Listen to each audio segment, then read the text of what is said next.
Alright guys, how's it going? I lied to you last week when I told you I'd have part 2 of my Navi information ready for release. Instead, I took a week off. Kind of. But here I am now with part 2 as promised, a little later than originally planned. And first of all, let me say that in many years I have never known any AMD graphics series to be so difficult to analyse as what Navi is being. The information just isn't out there. Or what is out there makes no sense from any perspective I look at it. Perhaps during the writing of the script and the analysis of what we do have, the most likely overall picture can be painted. And I'm kind of doing that all the time anyway. For me it's an ongoing process. I called upon Fudzilla's article last year which suggested Navi was better than expected. And there were other articles suggesting similar good things about Navi around about this same time. Fudzilla are of course hit and miss regarding rumours and leaks. Same as any other site, but I would say that they are more hit than miss. So around this October time frame last year, Fudzilla were as good a guess as any, and a better guess than many. Previous to that, they had said that Navi wasn't going to be a high-end GPU. It would be replacing Polaris and performing close to a GTX 1080. And that would be around the $250 mark, and this was echoed by other tech sites such as WCCF Tech, and then again, a bit later on though, over at Hexus. And obviously later on I leaked the RX 3080, and here's what I said again. The RX 3080 coming in between a GTX 1080 and 1080 Ti at 150 watts of power is pretty close, if not identical to what I suggested in the last video for the PlayStation 5 chip. We'll see about that, but regardless, that looks like a pretty compelling part. People will say that this is too good to be true, but there's nothing earth-shattering here. It's 15% faster than a GTX 1080 with maybe 15% less power. That is well within expectations of the 7nm node. Clearly, I was aware that some would suggest that this was too good to be true. And well, they did. To be fair, back when Fudzilla was claiming $250 for GTX 1080 performance, Tweaktown were one site suggesting that this was far too good to be true. However, much of that appeared to be based on prices and the belief that Navi would come with HBM2.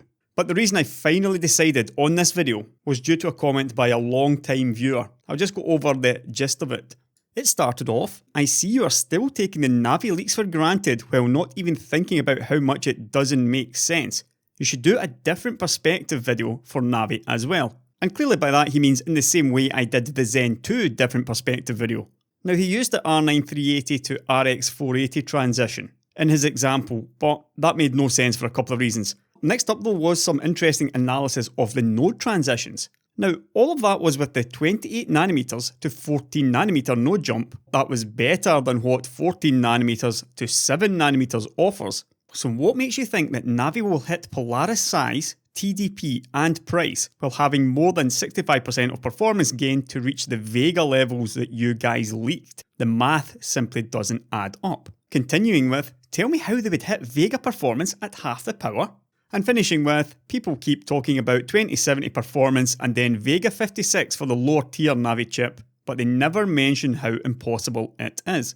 Now scrolling back up a bit to the point on the 28nm to 14nm transition, there should of course have been 20nm GPUs as well. However, as I've talked about in previous videos, 20nm GPUs were basically canned because there were no justifiable performance gains over 28nm. We can see this over at the TSMC website where they claim that, compared to its 28nm node, the 20nm process provides 15% better performance and can reduce total power consumption by a third.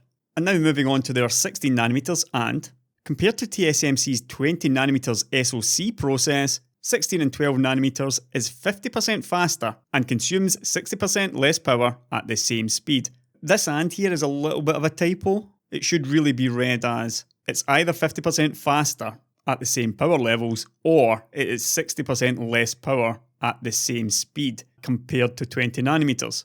However, clearly we can see that the difference between 28nm and 20nm was very small, and the difference between 20nm and 16nm is large, and that is what FinFET's brought to 16nm. For TSMC's 28nm node, let's give that a baseline of 100 watts. At 20, remember, they can reduce total power consumption by a third. So what was 100 watts on 28 nanometers would now only be 67 watts on 20 nanometers. That baseline of 67 watts was then reduced by 60% at 16 nanometers, so would now be only 27 watts.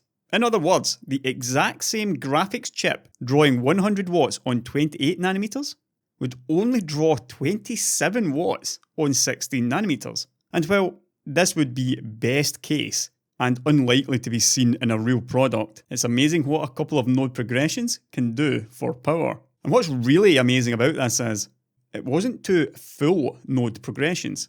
It's more like a node and a half, as the move from 20 nanometers to 16 nanometers was actually only half of an improvement. I don't want to go into this too deeply, but essentially, the transistors, or the front end, they were all upgraded to 16 nanometer FinFETs. These areas here on the chip, all upgraded, but these metal layers at the back end, and all these interconnects, they were still actually 20 nanometers. And this is why both TSMC's 16 nanometers and GlobalFoundries or Samsung's 14 nanometers were called hybrid nodes.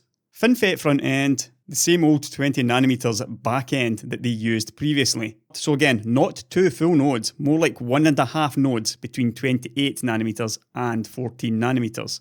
So moving then from 16 nanometers to 7 nanometers, that would still be this same node and a half jump. Because this current 20 nanometer back end, which is part of 16 nanometers, this would jump straight to 7 nanometers, bypassing 16 nanometers, while the front end moves from 16 to 7 nanometers too. Now going from 16 and 12 nanometers to 10 nanometers, which is a node that a lot of people forget about, but TSMC does have a 10 nanometer node out there. They claimed the improvement was around about 15% faster speed and around about 35% less power consumption. So if we start again with a baseline of 100 watts at 16 nanometers, that would be 65 watts at 10 nanometers. And looking at 7 nanometers now, we see that compared to their 10 nanometer process, the 7 nanometer process is around about 20% speed improvement and around about 40% power reduction. So in terms of power, we'd now be at 39 watts. 39 watts compared to 27 watts? That's a lot in relative terms, but in real terms, it's 12 watts. So according to TSMC at least, the difference between their own 28 nanometers to 16 nanometers node jumps and their own 16 nanometers to 7 nanometer node jumps are pretty similar. But yes, the older improvement was better. However, in the case of Navi, of course, when we compare Navi versus Vega, we're also comparing TSMC's 7 nanometers to GlobalFoundries' 14 nanometers, which, as we learned from albeit limited tests on Apple's A9 chip, TSMC's A9 chip outperformed Samsung's in battery benchmarks. The TSMC solution did appear to be slightly superior regarding power consumption, and actually in some cases dramatically better. And in a case like, say, Geekbench 3, the reason for this large gap in battery life is likely due to the chips running at a constant high performance, the sort of thing you would expect from a GPU. Perhaps more tellingly, and annoyingly I can't actually find it anymore, NVIDIA's own engineers said that TSMC's 16nm process was better than Samsung's, and they did of course use both processes. With Pascal, GP 102, 104 and 106 were fabricated on TSMC's 16nm, where GP 107 and maybe something else was fabricated on Samsung's 14, and they clearly pointed out TSMC's process was better. It didn't look like it was an awful lot, maybe 10% maximum, but still, 10% performance, that's quite a lot more in power as well, and to me it basically means that we should pretty much consider the transition from GlobalFoundries' 14nm to TSMC's 7nm would be very close to TSMC's transition between 28 and 16. It's all ifs, maybes, buts, but hopefully the point is clear. We should at least be in the same ballpark here. But still, as my leak claimed, Vega 56 performance at half the power. As Nata says later, 150 watt Vega 64 plus 15% performance, which ties to Vega 56 at 120 watts, would literally need to be the best GPU arch and node jump ever to have happened. And my response to this was, let's look at it purely from the performance per watt perspective. And instead of using the RX 380 to Polaris, I said, consider the R9 290X, which had 290 watts of real TDP, versus the RX 480 with 150 watt TDP. And just to note there, AMD claimed 250 watts for the 290X card, however, they were called out on that everywhere, with Tech Power Up even going as far as designating a board power of 290 watts. But I continued with, those two cards are basically tied in performance at 1440p. So that would be with 40% lower TDP, let's call it. That's at 250 watts. Or 48% at the real TDP of 290 watts. And what's more, if you look at the RX 480 review and the power consumption numbers, and comparing the RX 480 with its 167 watts peak to the 294 watt peak of the R9 290X, that is 43% lower peak power. And even just looking at typical gaming power, call that an average, then you're still looking at 37% less power. So if you just take all of those numbers, whether it's 48% lower real TDP or 40% lower TDP by AMD's numbers, and then take the midway of this 43% lower peak and this 37% lower average, that's the same performance at 40% lower power. And that is mostly what a node shrink brings, or in this case, a node and a half. That's the difference here between Hawaii, the 290X on 28nm versus Polaris, the RX 480 on 14nm. Also note, the R9 290X was only 4GB card, while the RX 480 was an 8GB card. So there's yet more power required for that. And for those of you wondering if that meant I favoured the RX 480 with a higher resolution, no I did not. As we can see, the RX 480 is actually 4% ahead at 1080p. But it was 4% behind at 4K, and that would be down to the extra bandwidth afforded by the 512-bit memory bus on Hawaii. That's what's making the real difference here, rather than the extra RAM, at least back in 2016. So I will normally use 1440p when comparing cards, as I think that's what gives the most realistic result for most of the cards that I end up talking about. But with that in mind, if AMD could match Polaris and Hawaii, the same performance, remember, at 40% lower power, then why would this hypothetical Navi RX 3070 with 120 watts not be able to match Vega 56 and its 210 watts TDP? That's a difference in TDP of 43% at around the same performance, and that's pretty much what we should expect to see from a node shrink and a half. And of course, we would always hope for architectural improvements. So I finished with, on top of that, the Navi 3070 is actually the best Navi 12 chip, up against the worst Vega 10 chip. Unlike this previous example, where the RX 480 and R9 290X were both the best bins. And there's also something else well worth taking into consideration. Hawaii was actually great. Vega is not so much. The memory question, however, is quite interesting. Vega 56 is HBM2. Navi is GDDR6, so you might assume that Vega 56 would have a more efficient memory bus. And you'd be right. There was an interesting video recently on this by Rambus, talking about the difference in power between both, and here is that part.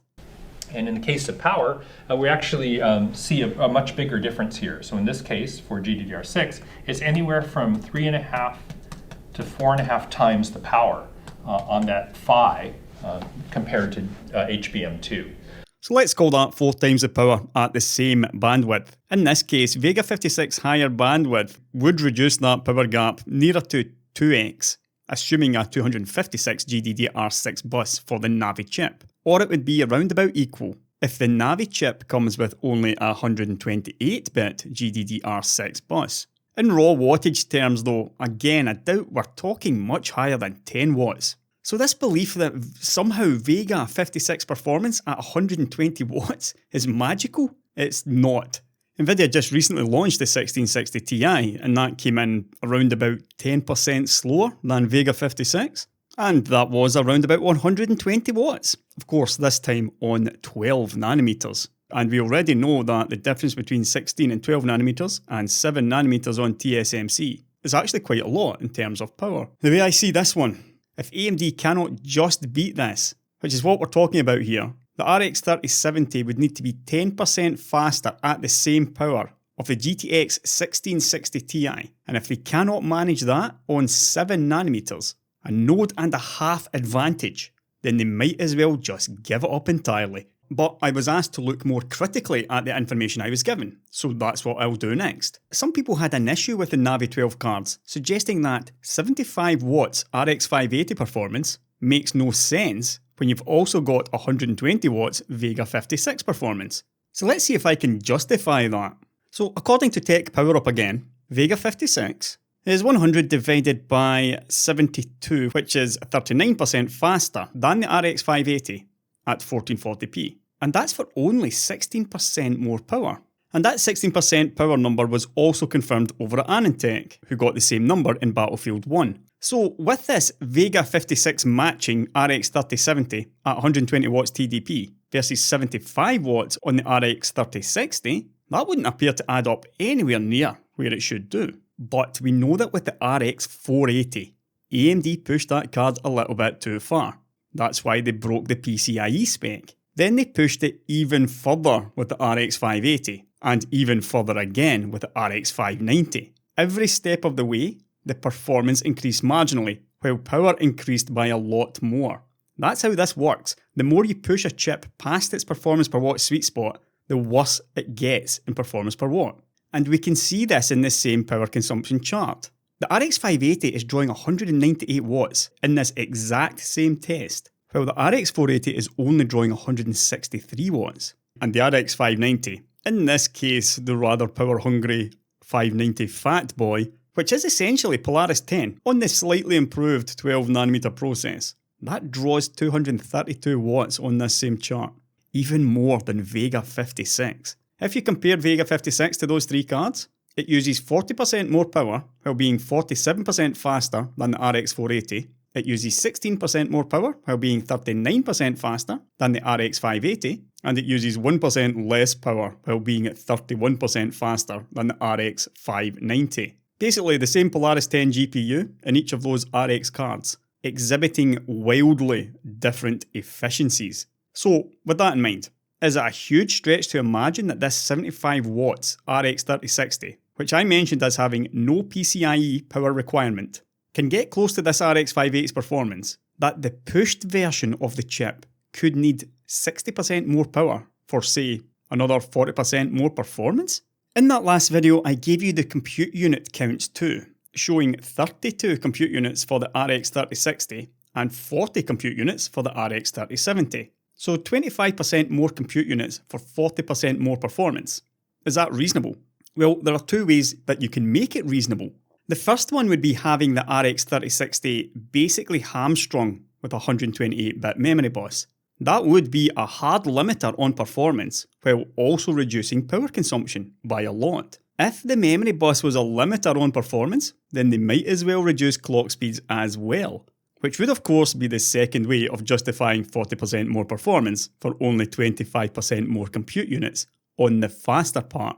I'm sure you know how flops are measured by now, but as a quick example here again, let's go with this RX 3060 with its 32 compute units. Multiply that by 64 for the number of stream processors, and you have 2048. You then multiply that number by 2 for 4096, and then take a clock speed of say 1.5 GHz, and multiply that 1.5 by 4096, and you get a final total of 6.14 teraflops, which is almost identical to the RX 580. Now, for the RX 3070 and its 40 compute units, multiply that by 64, giving you 2560 stream processors. Again, you multiply by 2 for 5120, and then take a clock speed of, say, 1.75 GHz. Remember, we're pushing this card further, so it's got a higher clock speed, and that would give you a total of 8.96 teraflops.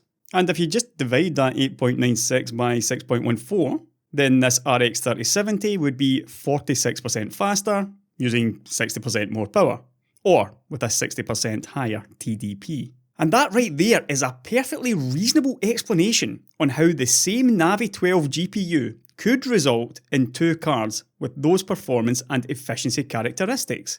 And in fact, you can look at this list I provided last video and justify all of it. And that here is the problem with AMD's GPU strategy, meaning that they are willing to throw efficiency out the window for even single-digit performance improvements. Anything can be justified. I'm being critical here though, and I should say that I just don't particularly like the look of this list. The CU counts seem very close, and many people mentioned that AMD wouldn't make a 56 compute unit chiplet and then another 64 compute unit chiplet, which to me is a fair point. I couldn't really see the point in them doing that unless Navi 20 is built specifically for HBM2 and Navi 10 and 12, which incidentally there is zero evidence of Navi 12's existence so far. The only chips we've seen any evidence of are Navi 10 and Navi 14, so no 12, but these chips could be built specifically for GDDR6. And that would go a long way to explaining David Wang's comment last year about Navi working with HBM and GDDR6. But it doesn't really explain scalable and flexible for me. I mean, Vega works with HBM and DDR4, yet nobody bothered to call it scalable or flexible. So yes, I figured that 64 compute units for HBM2 and a data center focused card could be the reason why Navi 10 and Navi 20 are so close on compute unit count. But for sure, I'd feel more confident in this list if Navi 20 was actually a 96 compute unit part. And these cards here at the top were just heavily cut down for time to market reasons. Now, let me backtrack a bit, all the way back to March 2016 and AMD's Capsaicin event. It was there where we first heard of Navi and how it would be scalable with something called next-gen memory, coming in 2018. And let's be frank, that's very early 2018. There is no denying that. Now obviously Vega got delayed from early to mid 2017, so there would have been some knock-on effect there for Navi. But at most it should have been 6 months. 6 months delay would have put Navi launch near the middle of 2018. We're getting pretty close to the middle of 2019, and it's clear Navi won't be launching before that. So it's at least another year later. Overall, and assuming Navi launches in the third quarter, that puts it at around a year and a half late, based at least on this Capsaicin roadmap. Being a year and a half late on a roadmap created 3 years ago is quite something. It's also likely why we started getting vague roadmaps like this one. What's fairly amazing to me though is that Navi must have been a 7nm product since conception, and AMD must have known that 7nm wouldn't have been anywhere near ready in early 2018. Even if Navi was. So why they even had Navi at that point on the roadmap is a mystery. Now moving forward again to the Fudzilla article that really kicked off the positivity on Navi. 19th October 2018. According to our sources, AMD already has its 7nm Navi-based graphics card up and running in its lab, and the 7nm GPU looks good. And our sources also suggested that the 7nm GPU looks better than expected, without going into specifics. And this was very quickly followed by comments from Lisa herself, not even a week later, on the 25th of October 2018, over at Barron's, where she said, "We will be competitive in high-end graphics." And then a month later, near the end of November, when stating at the 22nd Annual Credit Suisse conference, "If I take a step back and just talk about the overall GPU market, we believe we will be very competitive overall. And that includes the high end of the GPU market." Obviously, there are some new products out there from our competition, clearly talking about Nvidia's Turing. We will have our set of new products as well, and we'll be right there in the mix. Now this last one is worth talking about more, as up till this point, the assumption was that Navi was set to be a Polaris replacement, so firmly in the mid-range of products. But here Lisa twice talked about being competitive in the high end. The assumption then, throughout the tech press in fact, was that Navi must be doing better than expected, and perhaps even big Navi, Navi 20, was just around the corner and possibly able to take on the 2080 Ti. That was the only reasonable analysis of what was being said. A couple of days later, and my leaked info showed maybe 10% better performance than the information that Fudzilla got way back in April. Remember, my info was 2070 performance at $250.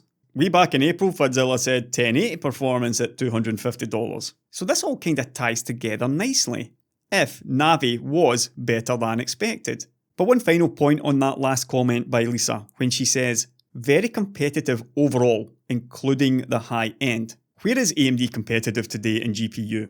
Radeon 7 is nearly competing with the 2080, apart from the games where it flops hard. What about the rest though? They aren't competing anywhere else, let alone being very competitive. The 590 and the 580 both got crushed by Turing. Now granted, the 570 still survives, but that's about it. If you analyse this, you have to look at it as Lisa must have believed Navi would be out fast enough to compete with Turing. Turing launched in September last year. I mean, fine, the newer cards did come out a bit later, but still, Navi is nowhere to be seen, and it could end up likely to compete against Nvidia's next generation. The analysis here is that Lisa expected Navi to be out long before now, and competing against Turing long before now. But along with all that information that I got, I was told that Navi would finally be revealed at CES, and it wasn't. Instead, AMD announced the Radeon 7, a card and idea that they had supposedly abandoned a few months before. Was that what Lisa meant by competing in the high end? I guess it must have been. The 2080 is kind of high end, if you ignore the existence of the 2080 Ti. On that same CES day, I was told that Navi had an issue back in November it was, I think, which required a retape, meaning it must have been a fairly major problem. That same person also gave me information on Radeon 7 hours before it was announced by Lisa at the keynote. Up until that point, I was pretty sure Radeon 7 was a red herring, but guys like Paul over at Red Gaming Tech and Usman at WCCF, they were right on the money with that while I was nowhere. I was also told by the same person at that time that the Navi plan was to be cheap in order to win back market share, and that it was set to show at CES. Until the issue. And that was the last of the information that I gave you on Navi, but it wasn't the last information I got. In early February, I heard that AMD told partners privately that Navi Instinct was delayed until the first quarter of 2020. You should know by now that when Instinct is mentioned, this information likely comes from a server source, and you'll know that most of my server information has been unerringly accurate in the past. With that said, I had assumed that Navi 20 was a 2020 product anyway. A bit later on in the month, I received news of Navi horror stories, and that's an actual quote. In early March, I then heard from a news source that Navi can't even hit Vega 20 clock speeds. Apparently, the first silicon they got back was better than they had expected, which lines up perfectly with the Fudzilla article. However, apparently Navi had a frequency target set far higher than Vega, but after the alpha silicon, they got nowhere near the expected improvements. Of course, grain of salt. However, in March, I also started reading about Navi ending up another power hog, but there was nothing concrete or nothing coming from any source that I would trust implicitly. But then, next up, in April, and you know what I hate most about my videos and my launch schedule? It's the way that they can change completely due to a single new piece of information. This last Navi video I did was supposed to be a one-parter, and also fairly positive overall. I mean, sure, I'd heard all of this stuff I'm now telling you about, and to be frank, delays are never good. But I considered all of it shaky enough to just be down to usual nerves over a delayed product. But then I received yet another piece of bad news on Navi. Now, this information was very specific, and when I get to that kind of information, I'm far more likely to believe it, especially when it comes from a source that I've been in contact with for months and has zero reason to lie to me about anything. I wish I could give you what they said verbatim, but I was asked not to. As opposed to the previous information about Navi not being able to hit clock speeds, this one suggested clock targets were being met. However, Navi was struggling with thermal issues and might not hit its intended power targets at launch. There was also some colourful language which essentially pointed to Navi being fundamentally flawed and that the engineers just want it released so they can move on to the next thing. And that information was the straw that broke the camel's back. Since January, I had heard nothing but bad news on Navi. And even though I was choosing to disbelieve a lot of it, or at least taking it all with a grain of salt, this final piece of information basically made me change my mind. You know that I believe Navi will be chiplet based, and to me that means that I feel there's a good chance of it being great, like Zen 2 is, but that does tend to colour my judgment on what I believe. But now, the fact here is, over these past 4 months, I just haven't heard anything positive. AMD aren't saying a whole lot either, so there's nothing really official to go on either. Though at the recent first quarter financial conference, Lisa did speak briefly again on Navi, with AMD expecting to introduce their first 7nm Navi gaming GPUs in the third quarter, and then when asked specifically on the positioning of Navi as a product, said this: Navi is a new architecture for us in gaming. It has a lot of new features across the Navi architecture. Things are progressing well, and we expect it to launch in the third quarter. From a positioning standpoint, Navi is 7nm, but it will be positioned below where, for example, our Radeon 7s is positioned today from a price point standpoint. So confirmation of a few things, I guess. Navi does have a lot of new features, and on closer inspection of various developer chats and driver logs, we can see that it supports new instructions, and it looks to be a much larger change than we had previously anticipated, though it is still based on the GCN ISA. But things are progressing well. I'm not really feeling it. And again, we got some confirmation that it will be selling at lower price points than the Radeon 7. But we already know a lot of that comes down to GDDR6 instead of HBM2, and also what is likely to be lower performance. A few days ago, Buildzoid launched a video on what is likely to be a leaked Navi 10 PCB supporting dual 8-pin power connectors, which means that the board would be capable of an eye-watering 375 watts of power delivery. Now, to me, overspeccing a developer board makes sense anyway, but I haven't seen any previous AMD GPU development PCBs to know for sure if that's what they normally do. It could also be another pointer to Navi ending up a real power hog. And I guess if at worst case Navi 10 ends up matching or just beating the RTX 2070, yet needs even 250 watts to get there, it's not a complete disaster, depending on the price. AMD's last really competitive chips were the two I started this video talking about, Hawaii and Polaris. Both of those lost in efficiency terms to Nvidia's Maxwell and Pascal chips, but they were still competitive in performance. The difference here would be AMD competing in performance on 7nm versus Nvidia's 12nm, which, when looking at the claimed power improvements from TSMC and claims backed by AMD themselves on other products, that would make Navi something of an engineering disaster. But at the right price, these are still compelling products, but mostly because Nvidia cards are so damned expensive. Would you take RTX 2070 performance at the same TDP and half the price? That would be a pretty great card from the consumer perspective. Even if it's 225 watts, that's still the easy choice of those two cards. However, I've also been told that Nvidia is likely to launch the 2070 Ti at Computex, while also lowering prices on their current Turing cards. And that was always a very easy lever for Nvidia to pull.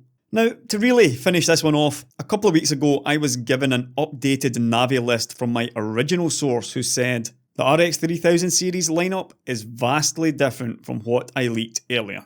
And here's the list in full. As you can see, performance is down a little in some cases and TDPs have risen. I had not given this source any information I had given you today, so again, it may be confirmation of the power issues. However, these didn't appear to be bad enough based on what else I was told.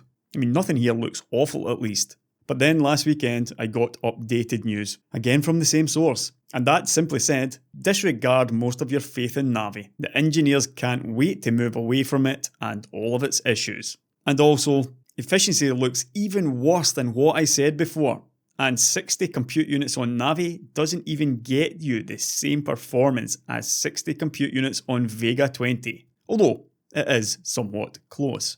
As always, grain of salt. You now know absolutely everything I know or have been told about Navi. And yeah, I could be the victim of an elaborate ruse by multiple different sources. But for me, what I have been told is clearly pointing to thermal issues, and we could end up with yet another hot and loud series out of the Radeon Technologies group. But look, honestly, if it can match Nvidia cards at half the price, I'd still take it at nearly any power draw. By this point though, I'm believing nothing. And if I were you, I'd do the same. The third quarter isn't that far off anyway. A quick end note to say that I am yet again drowning in emails, which tends to happen when I take a week off. So if possible, if you can try to stave those emails off during May, unless they are really important. I only say this when it's becoming a real problem, and I am currently at a 5-day backlog with the weekend coming up. Until the next one, I'll catch you later, guys.